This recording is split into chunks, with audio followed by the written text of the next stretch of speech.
Bismillahirrahmanirrahim.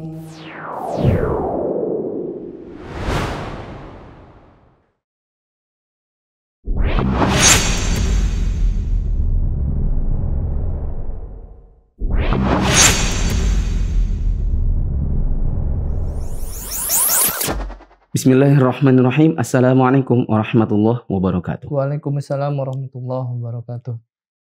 Alhamdulillahirabbil alamin wassalatu wassalamu ala asyrafil anbiya'i wal mursalin wa ala alihi wa ashabihi ajmain. Teman-teman para mahasantri dan mahasantriwati Mufid Islamic Academy, insyaallah pada hari ini kita akan masuk ke dalam kaidah yang terakhir, yaitu kaidah keempat dalam syarah Al-Qawaid Al-Arba' karya Syekh Sa'ad bin Nasir Asy-Syadzili hafizahullahu taala. Sebelumnya kita akan simak terlebih dahulu video matan berikut ini. Al-Qa'idatur Rabi'ah. Kaidah keempat. Anna musyriki zamanina aghlaghu syirkan minal awwalin.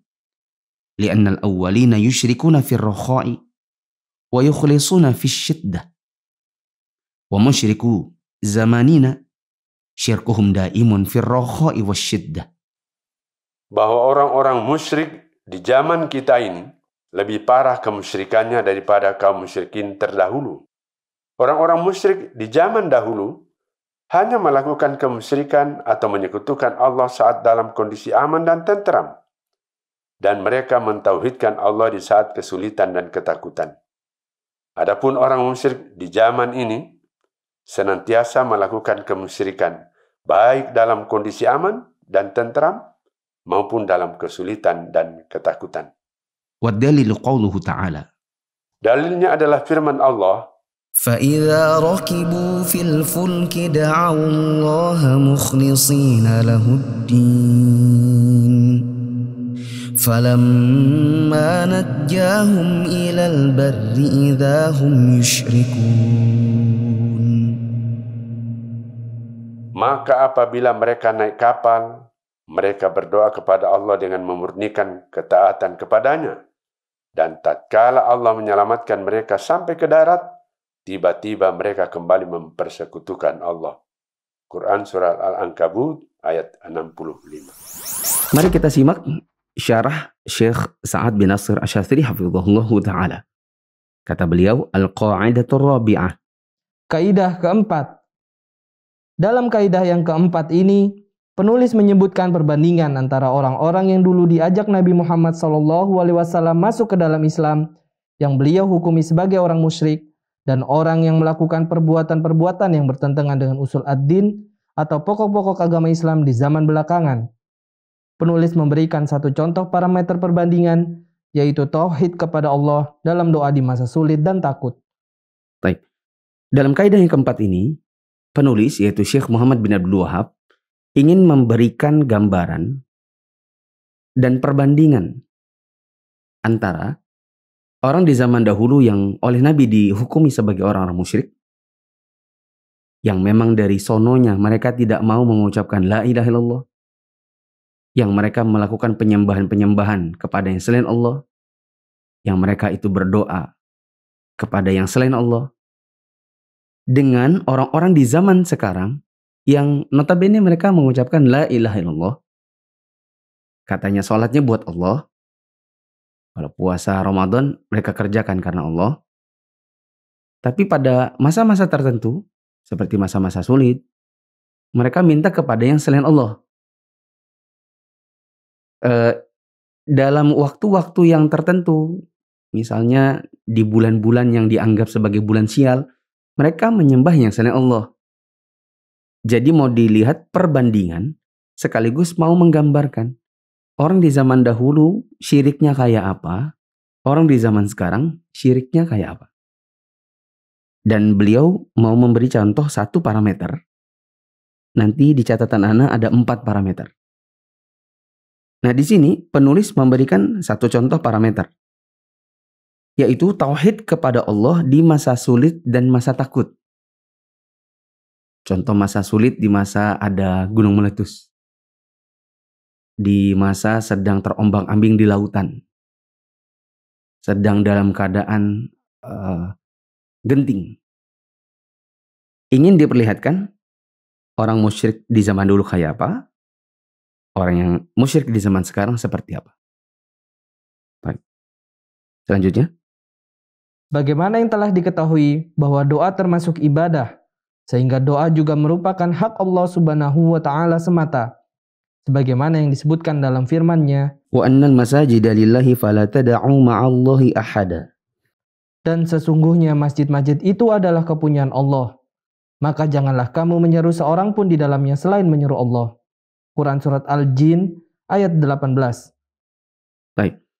Sebagaimana yang sudah kita ketahui, bahkan dari pelajaran Al-Usul Ats-Tsalatsah, bahwa termasuk di antara ibadah yang kita kerjakan hanya untuk Allah adalah doa. Berarti kalau ada orang berdoa kepada yang selain Allah, itu namanya syirik. Oke, selanjutnya. Akan tetapi, jika kita bandingkan antara orang-orang yang dulu hidup di zaman Nabi Muhammad SAW, yang beliau hukumi sebagai orang kafir dan musyrik, dan orang-orang yang hidup di zaman ini, maka kita dapati bahwa orang-orang di zaman kita ini yang mengaku beragama Islam lebih parah pelanggarannya terhadap Islam itu sendiri, khususnya dalam masalah mentauhidkan Allah dalam doa di masa sulit dan takut, daripada orang-orang yang dikafirkan oleh Nabi di zaman beliau. Orang-orang musyrik dan kafir di zaman Nabi dalam kondisi aman dan tentram melakukan kemusyrikan atau menyekutukan Allah dengan memalingkan ibadah dan doa mereka kepada yang selainnya. Namun, jika datang ketakutan atau kesulitan dalam urusan mereka, maka mereka akan memalingkan wajah mereka kepada Allah Ta'ala semata, berdoa, dan mengikhlaskan doa itu kepadanya saja. Sehingga dengan itu Allah pun menolong mereka. Adapun orang musyrik di zaman ini justru tidak seperti itu. Dalam kondisi terdesak dan semakin tertekan dalam suatu masalah, maka mereka justru berpaling kepada manusia atau makhluk yang lain yang mereka sembah. Dengan berdoa, tunduk, memelas, dan meminta-minta kepada sesembahan mereka agar dibebaskan dari kesulitan dan masalah mereka itu. Ya. Kalau kita mau bandingkan orang musyrik di zaman dahulu dengan orang musyrik di zaman sekarang, yang notabene kalau orang di zaman dahulu tidak mau bilang la ilaha illallah, di zaman sekarang justru mengakunya la ilaha illallah. Ya, kita pakai satu parameter dulu. Yaitu parameter yang sudah disebutkan dalam paragraf sebelumnya, yaitu doa di masa sulit dan dalam masa ketakutan. Tadi kita contohkan di lautan, terombang-ambing. Kemudian ada bencana alam, banjir, gunung meletus, dan lain-lain. Oke? Kata Syekh Sa'ad bin Nasir Asy-Syadzili, orang musyrik di zaman dahulu lebih mending. Karena apa? Dalam kondisi aman dan tentram, sedang tidak ada yang genting, tidak ada bencana, mereka berdoa kepada yang selain Allah. Tapi kalau sudah datang bencana, sesuatu yang sifatnya genting, menakutkan, kesulitan, maka mereka akan kembali kepada Allah. Nah, orang zaman sekarang terbalik dan lebih parah. Dalam keadaan tenang, aman, tentram, minta kepada yang selain Allah. Waktu datang yang genting, semakin kepada yang selain Allah lagi. Itu tidak? Iya. Berarti keparahannya dua ya. Orang di zaman dahulu, tenang, syirik. Genting, tauhid. Kalau di zaman sekarang, tenang, syirik. Genting, syirik. Malah kadang lebih parah. Itu tidak? Iya. Kalau biasanya syiriknya kepada orang soleh, wali-wali. Kalau sudah yang genting, mintanya kepada yang bukan wali lagi. Ya, seperti gunung meletus, yang dimintai adalah orang-orang yang notabene bukan dari kalangan tokoh agama, bukan seorang yang dianggap wali. Malah mintanya ke pohon, ke keris, ke gunung. Seperti itu. Nah, apa dalil dari kaidah ini? Silakan. Penulis membawakan firman Allah Subhanahu wa taala, "Fa idza rakibu fil fulki da'awullaha mukhlishina lahuddin. Falamma najjahum ilal barri idza hum yusyrikun." Maka apabila mereka naik kapal, mereka berdoa kepada Allah dengan memurnikan ketaatan kepadanya. Tatkala Allah menyelamatkan mereka sampai ke darat, tiba-tiba mereka kembali mempersekutukan Allah. Quran Surat Al-Ankabut ayat 65. Artinya, orang-orang musyrik itu kembali melakukan kemusyrikan atau menyekutukan Allah setelah selamat, walau mereka di saat kesulitan dan ketakutan mentauhidkan Allah dalam doanya. Nah, ini menunjukkan kepada kita, orang musyrik di zaman dulu, kalau lagi tenang, syirik. Tapi kalau sudah dalam keadaan genting, Ingat Allah. bertauhid. Ingat kepada Allah. Dan nanti kalau sudah tenang lagi, syirik lagi. Kalau orang di zaman sekarang, banyaknya adalah tak tenang, gak genting, semuanya melakukan perbuatan syirik. Selanjutnya, Permisalan yang semacam ini terdapat pula dalam ayat-ayat yang banyak dalam surat yang berbeda-beda di dalam Kitabullah atau Al-Quran. Semua ayat itu menegaskan bahwa orang-orang musyrik mentauhidkan Allah dan mengesahkannya dalam doa mereka saat dalam kesulitan dan ketakutan. Allah pun mencela mereka, karena bagaimana mungkin mereka tidak mengesahkan Allah saat kondisi aman dan tentram, lantas berpaling kepada berhala-berhala dan sesembahan-sesembahan mereka selain Allah. Sementara itu, orang musyrik di zaman ini tetap saja berbuat syirik dalam kondisi tertekan. Di antara mereka ada yang berkata, "Kamu bukan siapa-siapa dibandingkan mereka yang kami sembah. Kalau kamu dalam keadaan sulit, maka tidak akan ada yang dapat menolongmu selain wali fulan." Begitulah permisalan keadaan kaum musyrikin di zaman kita ini, yang kemusyrikannya lebih parah daripada kaum musyrikin yang hidup di zaman Nabi. nah, saya kira jelas bahwa orang di zaman dahulu lebih mending kemusyrikannya daripada orang di zaman sekarang. Malah orang di zaman sekarang, kalau kita tegur, gak usah Pak minta-minta ke orang-orang yang sudah mati. Ya, kalau memang mau minta kepada Allah langsung saja. Maka mereka akan bilang, kamu ini melecehkan wali. Kamu kalau dibandingkan dengan wali-wali, kamu bukan siapa-siapa. Ya, meskipun kita katakan, ya, kita oke lah bukan siapa-siapa. Tapi kan masalahnya adalah, mereka juga bukan siapa-siapa bila dibandingkan dengan Nabi SAW. Yang Nabi SAW dahulu tidak pernah kuburannya diminta-mintai oleh para sahabat. Yang kita dibandingkan para sahabat, kita juga bukan siapa-siapa. Nah, selanjutnya. Contoh lain yang bisa kita ambil dalam masalah ini adalah bahwa orang musyrikin di zaman Nabi SAW menetapkan tauhid rububiyah, mengakui bahwa Allah Ta'ala yang mengatur semua makhluk, Allah yang menciptakan seluruh lapis langit, daratan, dan lautan, Allah yang menahan keduanya di posisinya masing-masing ataupun menabrakannya. Demikianlah sehingga dikatakan kepada mereka, jika kalian memang menetapkan tauhid rububiyah dan mengesahkan Allah di dalamnya, maka sudah seharusnya kalian juga menetapkan tauhid uluhiyah dan wajibnya mengesahkan Allah dalam ibadah kepadanya. Nah, Syekh Syafri memberikan parameter yang lain. Kalau tadi parameter yang disebutkan di awal adalah soal doa dalam kondisi genting atau ketakutan. Ini adalah parameter kedua, yaitu dalam menetapkan tauhid rububiyah. Ini parameter 2. Orang di zaman dahulu, mereka menetapkan bahwa yang menguasai langit dan bumi Allah. Nah, sudah berlalu dalam penjelasan tentang al-istifham at-takriri. Allah mengatakan, coba saja tanya kepada mereka.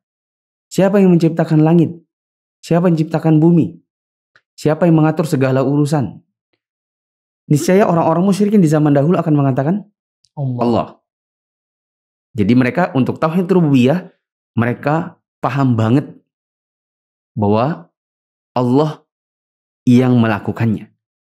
Artinya dalam tauhid rububiyah mereka menetapkannya. Cuma tauhid uluhiyah yang mereka tidak mengerjakannya.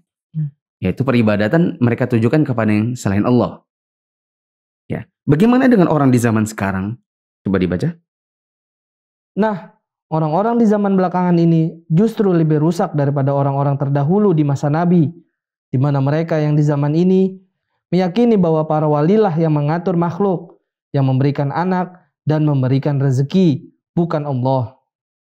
Bahkan di antara mereka ada yang berkata, kalau bukan karena wali fulan, langit pasti sudah runtuh dan menimpa darat dan laut.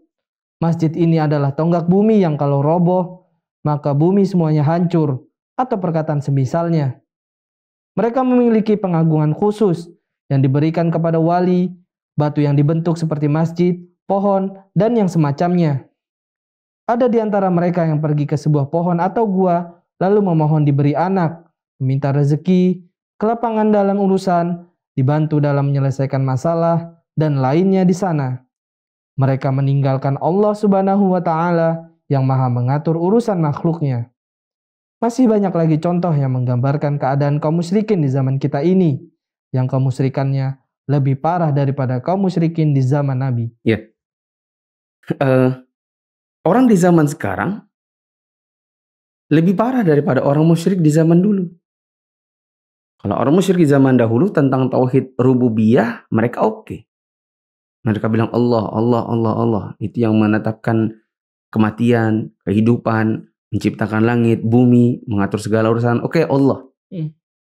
Tapi kalau penyembahan mereka tujukan kepada Lata Uzza Manat. Orang di zaman sekarang bukan cuma sekadar uluhiyahnya kepada Allah saja. Ya, masih ingat kan uluhiyah itu perbuatan hamba kepada Allah. Sedangkan rububiyah Allah ke hamba. Allah ke hamba. Jadi kemusyrikannya bukan dari sisi uluhiyah saja. Salat mereka yang bukan untuk Allah, penyembahan, sesembahan, sedekah, dan lain-lain yang bukan kepada Allah, bukan itu saja. Yang dari Allah ke hamba pun mereka enggak. Tadi diberi contoh. Mereka bilang ini kalau bukan karena wali fulan, langit hancur.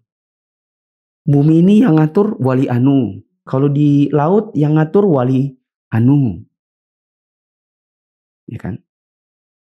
Sama seperti kita contohkan dulu pawang hujan. Itu kan sejatinya adalah kemusyrikan dari sisi rububiyah. Karena harusnya yang mengatur segala urusan termasuk hujan adalah Allah. Lalu ada orang menunjuk, kamu pawang hujan ya. Tolong dong kamu yang lakukan ritual supaya besok perayaan apa itu nggak kehujanan.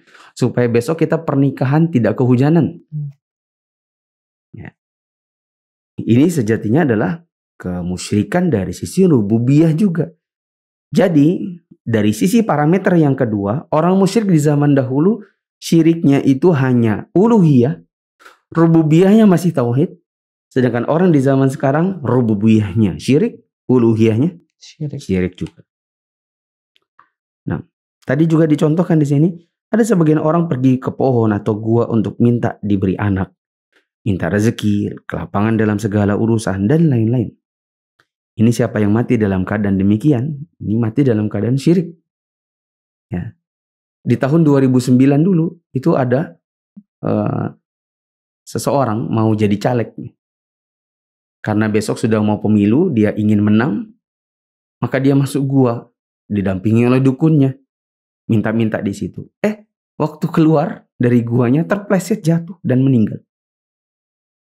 Ya, jadi sudah melakukan perbuatan syirik, mati dalam keadaan baru saja melakukan syirik.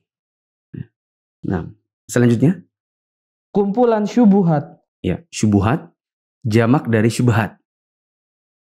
Syubhah atau syubhat itu artinya kesamar-samaran. Sesuatu yang salah mau dibenarkan. Kita bisa bilang dalih. Kalau nas Al-Quran, sunnah itu adalah dalil. Nah, kesamar-samaran ini adalah dalih. Dalih itu apa? Cuman sekedar ngeles. Jadi ingin membenarkan yang salah. Nah, dan syubhah atau syubhatun jamaknya adalah syubuhat. Nah, makanya di situ ditulis kumpulan syubuhat. Syubu bukan syubhat. Karena ini yang dimaksud di sini adalah jamaknya. Silakan. Ada yang berkata, tapi mereka yang di zaman Nabi kan tidak dinamakan orang Islam, bahkan mengaku bukan Islam, bukan kaum muslimin. Beda halnya dengan orang di zaman ini yang menisbatkan dirinya pada Islam, mengaku sebagai pengikut Nabi Muhammad SAW. Ya, ini syubhat pertama. Dan ini syubhat yang Ana pernah cerita di majelis ini juga tentang teman Ana yang dari Yaman. Ketika Ana mengomentari kemusyrikan orang-orang Syiah Nusairiyah, dia bilang, Mufli, mereka itu la ilaha illallah loh. Mereka itu juga bersyahadat Maksudnya mereka juga Islam. Sama ya dengan yang di sini. Tapi kan orang-orang di zaman Nabi itu kan memang tidak mau dibilang orang Islam. Mengakunya bukan Islam. Bahkan mereka menentang orang Islam. Kalau di zaman sekarang kan orang bilang dirinya Islam. Yang melakukan perbuatan yang kamu tuduh syirik itu kan pakai peci, pakai baju koko, pakai sarung. Mereka mengaku pengikut Nabi. Masa kita bilang mereka adalah musyrik yang lebih parah? Bagaimana jawabnya? Maka kita jawab, yang menjadi patokan adalah realita kondisi manusianya, bukan masalah penamaan. Sekedar menisbatkan diri kepada Nabi atau agama Islam ini tidak otomatis bermakna mereka orang Islam atau muslimin. Yang menjadi standar penilaian adalah keadaan realitanya. Ya. Teman-teman siapkan post-it seperti ini. Kecil saja. Ya. Lalu kemudian ditempel di situ. Lalu tulis kaidahnya. Kaidahnya adalah, saya sudah nulis ini ya. Kaidahnya adalah al-ibaratu bil ma'ani lal lafzi wal mabani. Saya ulang. Al-ibaratu, langsung aja Indonesianya juga ya. Standarnya, standar penilaiannya bil ma'ani, dengan kondisi kenyataannya. Lal lafzi, bukan lafaz, wal mabani, dan penamaan. Sekali lagi ya. Yang menjadi standar penilaian adalah kondisi hakikat sebenarnya. Bukan soal lafaz dan penamaan. Contoh. Orang bilang, oh jangan bilang dia pelacur dong, itu kasar namanya. Oke, jadi namanya apa? Namanya PSK, pekerja seks komersial, tetap saja. Artinya adalah pelacur. Mau diganti namanya kayak apa adalah bezina. Selesai. Bunga, cantik ya? Bunga, ini kan bunga. Cantik. Tapi hakikatnya adalah riba. Maka, apakah dia jadi boleh gara-gara namanya cantik? Tidak. Kenapa? Ada ibaratu bil ma'ani lal lafzi wal mabani. Yang menjadi standar penilaian adalah hakikat. Hakikatnya riba. Bukan penamaannya, meskipun namanya bunga. Begitu. Dulu di Jogja itu, semoga antum tidak pernah makan ya. Ada namanya sate jamu. Tahu sate jamu? Enggak tahu. Ya, sate anjing. Jadi ada pernah dengar dari teman, waktu masih di Jogja dulu, ada sate jamu. Nah, ada seorang pemuda, entah dia mahasiswa atau apa, pokoknya datang dalam keadaan masih berbaju muslim. Bisa jadi mungkin dari masjid kah, pulang dari salat isya atau salat maghrib gitu ya. Nah, dia mampir, terus ditegur sama tukang parkir. Mas mau kemana? Ini beli sate. Sampai tahu sate apa? Ya sate jamu. Mungkin dia pikir sate jamu itu bawang merah, bawang putih, kemudian wortel gitu kan. Ditusuk-tusuk lalu dibakar mungkin. Nah, tapi alhamdulillah ada tukang parkir yang bilang ini bukan, ini anjing. Begitu. Meskipun namanya jamu, kalau memang itu adalah makanan haram ya haram kan gitu. Jadi tidak bisa dibenarkan meskipun dikasih nama sembarangan gitu. Yang indah-indah. Jadi maksudnya Syekh Sasri di sini, meskipun dia namanya saya Islam, saya Muslim, ya, tapi kalau dia melakukan perbuatan musyrik, ya ini adalah perbuatan syirik, begitu. Karena hakikatnya adalah syirik, maka kita namakan dia dengan syiriknya, bukan Islamnya. Nah, selanjutnya, ada yang berkata, tapi mereka kan mengucapkan la ilaha illallah. Tidak seperti orang di zaman Nabi yang tidak mau mengatakannya. Ya ini seperti teman Anda yang di kamar itu. Dia kan la ilaha illallah. Maka jawabannya? Maka kita jawab, setiap amal ibadah harus memenuhi syarat-syaratnya. Jika seseorang sholat tanpa wudu, maka sholatnya batal. Kalau dia sholat tanpa menghadap ke kiblat, padahal dia tahu arah kiblat dan mampu menghadapnya, maka tidak sah sholatnya. Kalau ada orang sholat bukan untuk mendekatkan diri kepada Allah, melainkan karena riya atau sum'ah, atau bahkan sekedar latihan menggerakkan badan, maka tidak sah sholatnya dan tidak diberi pahala untuk sholatnya. Nah, maksudnya begini, kalau ada orang bilang, mereka kan la ilaha illallah. Masa kita bilang itu perbuatan syirik dan mereka jadi orang musyrik? Kita katakan, Pak, ada juga loh orang sholat, tapi kita bilang dia sholatnya nggak sah. Kenapa? Karena ada pembatal sholatnya yang dia kerjakan. Ada loh orang berwudu dan kita bilang, wudumu tidak sah. Wudumu batal. Kenapa? Karena ada pembatal wudu yang dialaminya. Ya. Kalau ada orang bilang, saya sholat, terus kita bilang, iya tapi kamu tadi sholat kan hanya karena riya. Karena kamu tadi ngaku sendiri. Itu ada calon mertua. Jadi kita harus bagus-bagus sholatnya. Nah, sholatnya riya kan? Kita bilang sholatmu jadi tidak sah. Jadi maksudnya adalah ada orang mengerjakan sholat, mengerjakan puasa, wudu, mengerjakan perbuatan-perbuatan baik. Tapi menurut Allah dan Rasulnya itu tidak bisa dianggap, tidak bisa diterima. Perbuatannya batal. Kenapa? Karena memang perbuatan itu tidak bisa dikerjakan secara sembrono, semau kita. Ada konsekuensi-konsekuensi. Ada hal-hal yang harus dihindari supaya tidak batal, supaya pahalanya tetap. Ya. Begitu juga la ilaha illallah. Coba dibaca.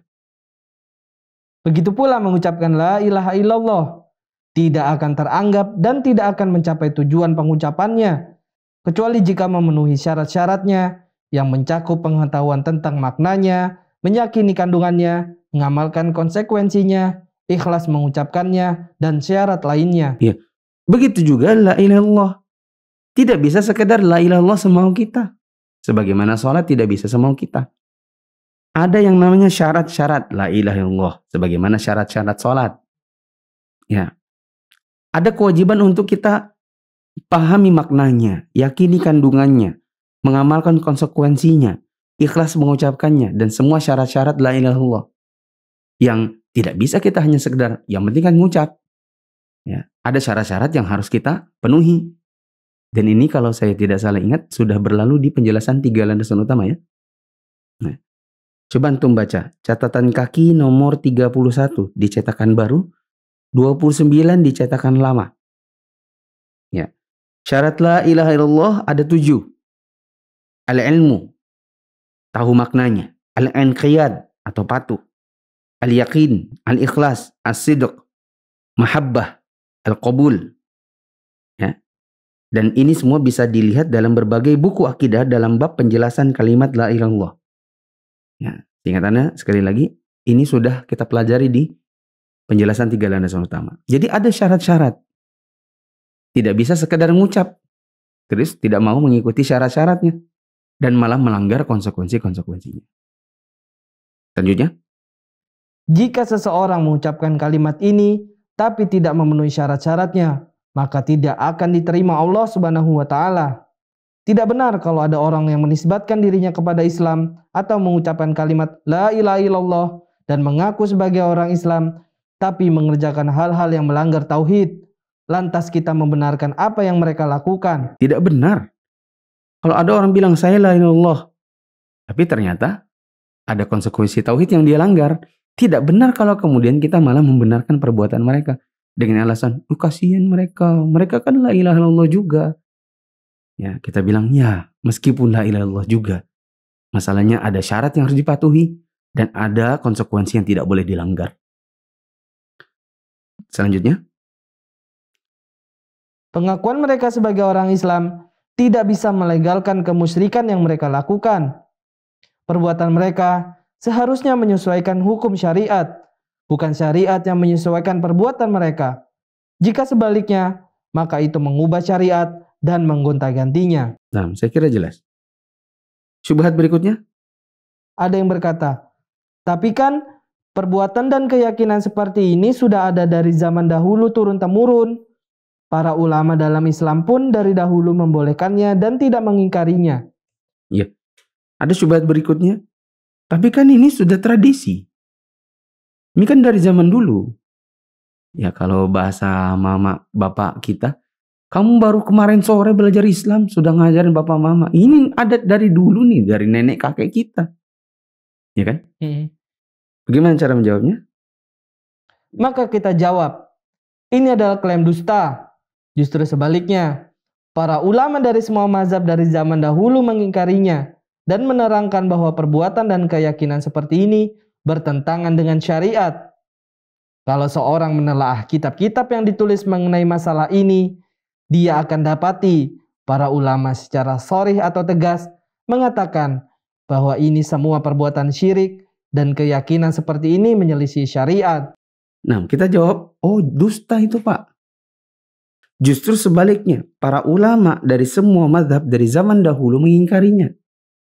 Para salafus soleh, mereka justru mengingatkan agar kita senantiasa menjaga tauhid kita, syahadat kita.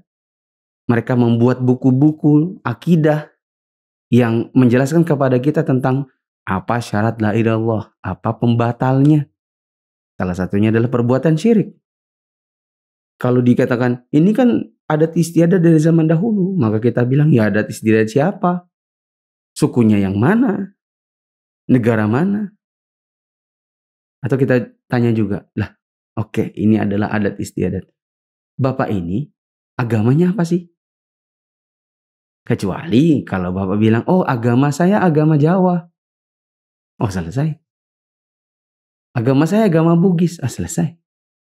Tapi kalau mereka bilang, agama saya Islam, berarti harusnya ikut aturan siapa? Islam. Islam. Nah, tidak bisa berdalih dengan adat istiadat. Selanjutnya. Kalau mereka menelaah berbagai kitab fikih pada bab sholat dan bab ar-riddah atau keluarnya seseorang dari Islam atau murtad, dia akan dapati berbagai contoh di mana para ulama menegaskan bahwa penyembahan kubur para wali atau penyembahan gua-gua dan semacamnya adalah termasuk kemurtadan dalam Islam. Ya, bahkan kalau kita baca buku-buku tentang bab sholat, bab fikih, bukan cuma bab akidah ternyata. Dalam bab fikih pun kita dapati misalnya salah satu pembatal sholat adalah ar-riddah. Apa itu ar-riddah? Artinya keluar dari Islam, mengganti agamanya. Dan salah satu dari contoh ar-riddah itu adalah manakala seseorang mengaku dirinya beragama Islam tapi menyembah kubur, menyembah gua dan yang semacamnya. Selanjutnya. Kalau seseorang menghitung jumlah tulisan para ulama syariah khusus mengenai masalah ini, dia akan dapati jumlahnya sangat banyak. Jika sebagian ulama tidak bicara mengenai masalah ini, itu bukan berarti menyetujui, melainkan mencukupkan bantahan yang telah dikeluarkan oleh ulama selain mereka. Ya. Jumlah tulisan para ulama tentang hal ini juga sudah sangat banyak. Ya, saya kira jelas. Kesimpulannya? Kesimpulannya, manusia tidak akan membutuhkan perbuatan-perbuatan syirik di atas, karena itu semua akan membuat mereka terjatuh ke dalam syirik besar yang mengeluarkan mereka dari agama Islam, karena mereka telah memalingkan ibadah mereka kepada yang selain Allah Subhanahu wa Ta'ala. Tidak boleh pula membenarkan perbuatan syirik tersebut dengan alasan adanya orang Islam yang melakukannya. Malah sudah selayaknya membantah perbuatan ini dengan dalil-dalil Al-Quran dan As-Sunnah. Ya. Jadi sudah jelas bahwa perbuatan-perbuatan syirik ya itu tidak boleh kita lakukan karena dia bisa mengeluarkan kita dari Islam. Dan tidak boleh membenarkan, mencari-cari alasan. Tapi kan mereka mengaku Islam. Tapi kan mereka itu adalah orang yang mengucapkan la ilaha illallah. Tapi kan ini adalah adat istiadat kita dari dulu, dari turun-temurun. Ini semua adalah dalih. Ya, makanya disebut oleh Syekh Syastari tadi sebagai syubuhat. Karena hanya sekedar berusaha membenarkan yang salah. Atau pembenaran. Ya, Allahu a'lam bishawab. Nah, tadi saya sebutkan di awal bahwa saya punya 4 parameter. Tadi yang sudah berlalu di depan kita sepertinya baru 2. Baik, mari kita catat secara khusus parameter parahnya. Parameter parahnya syirik di zaman sekarang. Atau dengan bahasa lain teman-teman, Poin-poin berikut ini merupakan parameter yang bisa menggambarkan kepada kita mengapa orang di zaman sekarang syiriknya itu lebih parah daripada orang di zaman dahulu. Pertama,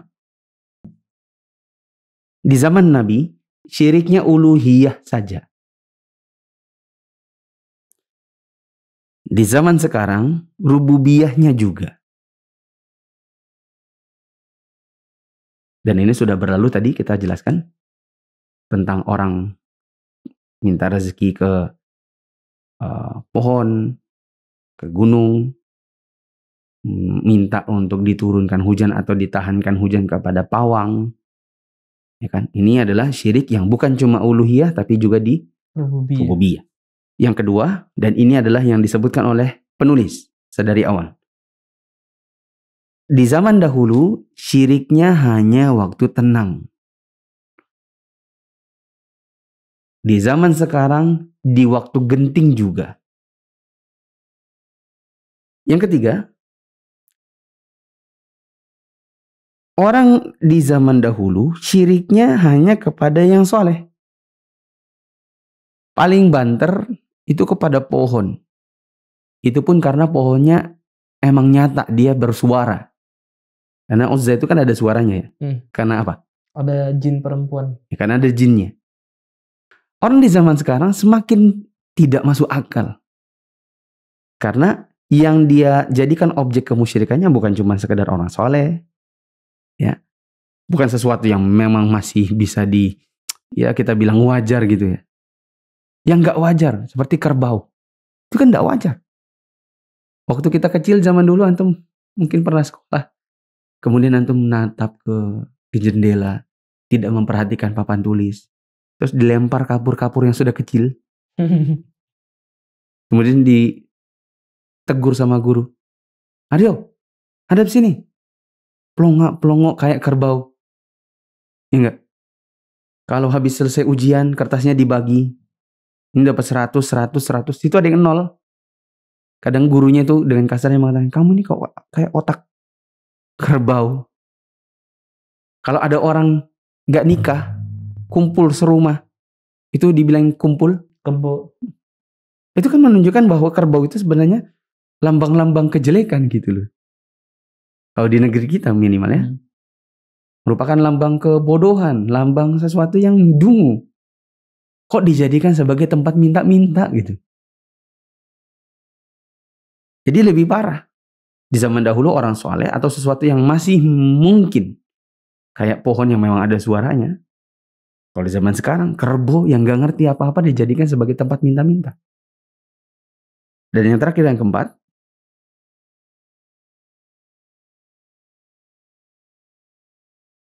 Syirik di zaman dahulu adalah di waktu-waktu yang dianggap sial.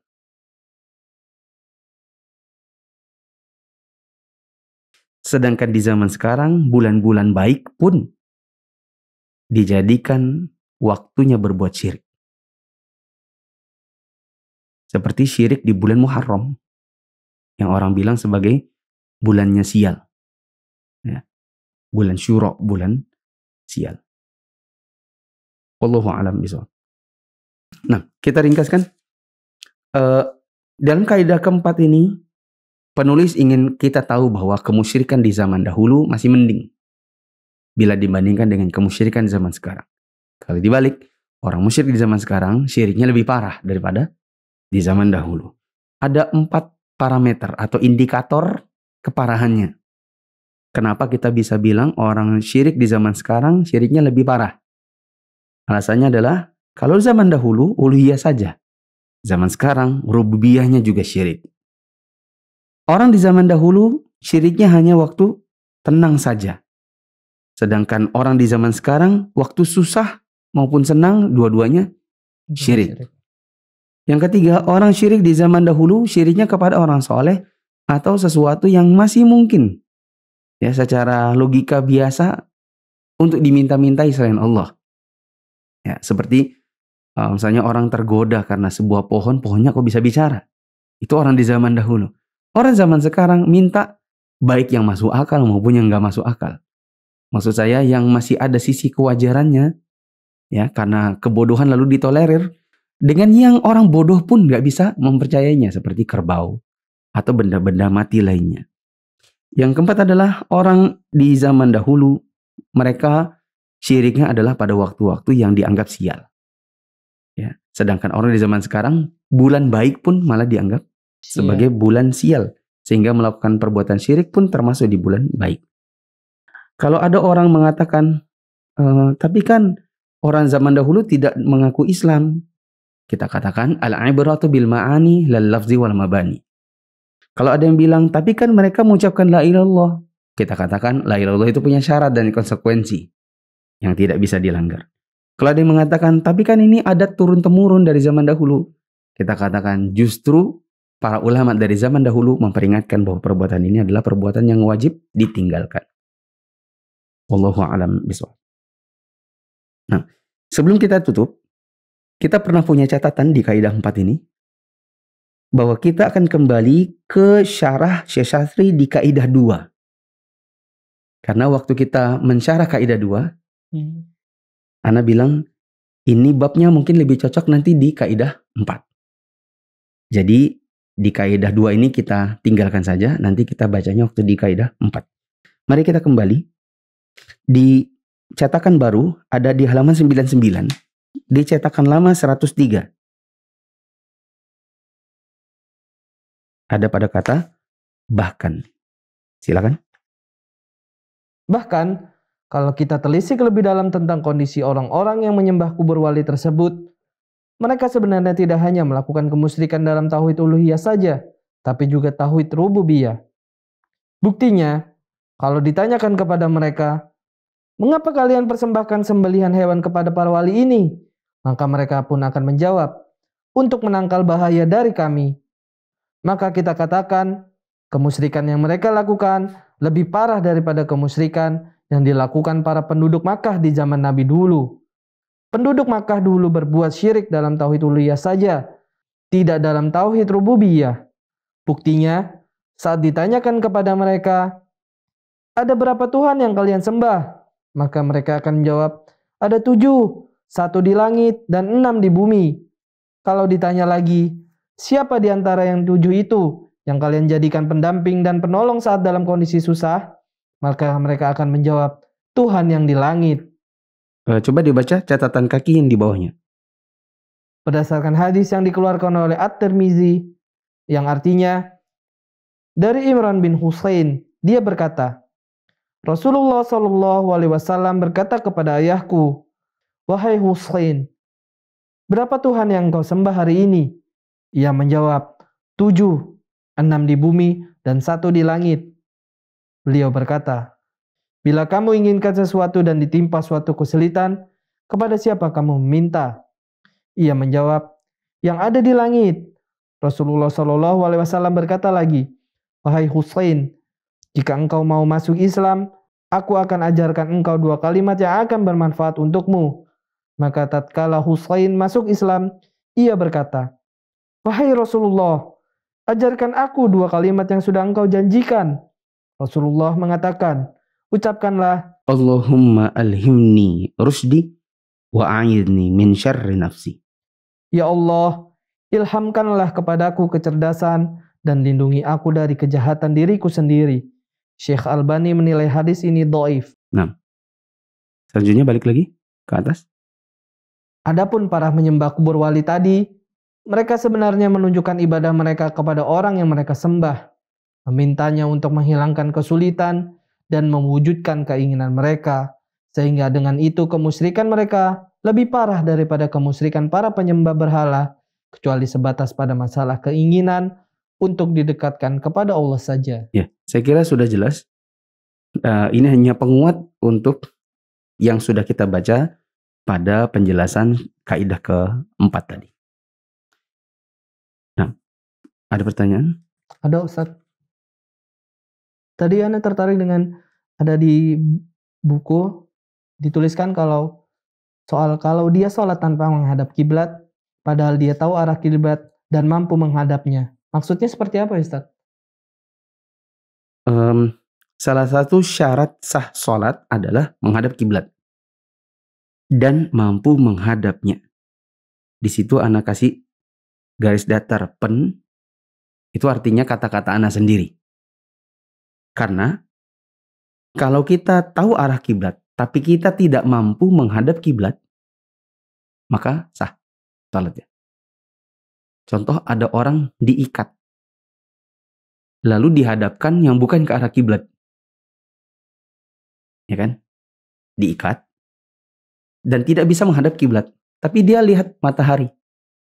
Kemudian dia berpikir, oh ini waktu zuhur, oh ini sudah waktu maghrib. Dia mau sholat tapi dia tidak bisa hadap kiblat. Meskipun tahu arah kiblat, tapi dia tidak mampu menghadapnya, maka dia sholat meskipun ke arah yang bukan hadap kiblat itu. Nah, mungkin ini dulu teman-teman yang dirahmati Allah, pembahasan kita pada pertemuan kali ini.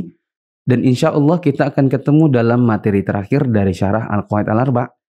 Karena ada 2 faidah yang kemarin kita skip karena tidak berhubungan langsung dengan bahasan yang ada di buku Al-Qawaid Al-Arba' ini. Dan insya Allah kita akan bahas pada video yang terakhir. Subhanakallahumma wa bihamdika asyhadu an la ilaha illa anta astaghfiruka wa atubu ilaik. Wassalamualaikum warahmatullahi wabarakatuh. Waalaikumsalam warahmatullahi wabarakatuh.